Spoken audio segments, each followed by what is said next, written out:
ঢাকা বিশ্ববিদ্যালয়ের 2025-26 শিক্ষাবর্ষের চারুকলা ইউনিটের আন্ডার গ্র্যাজুয়েট ভর্তি পরীক্ষা আজ শনিবার 29 নভেম্বর অনুষ্ঠিত হচ্ছে। সকাল 11টা থেকে 12:30 পর্যন্ত চলবে সাধারণ জ্ঞান ও অঙ্কন পরীক্ষা। এবছর চারুকলা ইউনিটে মাত্র 130টি আসনের বিপরীতে আবেদন পড়েছে 8,258টি, অর্থাৎ প্রতি আসনের বিপরীতে লড়ছেন প্রায় 64 জন ভর্তি প্রত্যাশী, যা চারুকলা ইউনিটের প্রতিযোগিতাকে আরও তীব্র করেছে। ঢাবির সমগ্র 5টি ইউনিটে এবছর আবেদন পড়েছে 2,84,216টি, যা গত শিক্ষাবর্ষের তুলনায় প্রায় 45,000 কম। গড় হিসাবে প্রতি আসনে লড়বেন 46 জন ভর্তিচ্ছু। বিশ্ববিদ্যালয়ের অনলাইন ভর্তি কমিটি এই তথ্য নিশ্চিত করেছে। ইতোমধ্যে আইবিএ ইউনিটের ভর্তি পরীক্ষা সম্পন্ন হয়েছে, যেখানে আসন প্রতি আবেদন ছিল প্রায় 93টি।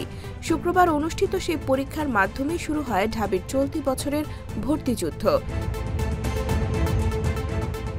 ব্যবসায় শিক্ষা ইউনিটের পরীক্ষা হবে 6 ডিসেম্বর, কলা, আইন, সামাজিক বিজ্ঞান ইউনিটের পরীক্ষা 13 ডিসেম্বর এবং বিজ্ঞান ইউনিটের পরীক্ষা 20 ডিসেম্বর। এবছর 5টি ইউনিটে মোট 6,125টি আসনে ভর্তি নেওয়া হবে।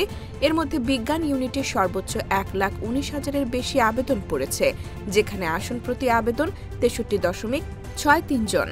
কলা, আইন ও সামাজিক বিজ্ঞান ইউনিটে 2,934টি আসনের বিপরীতে আবেদন পড়েছে 1,09,902টি, আসন প্রতি 37.40টি করে আবেদন।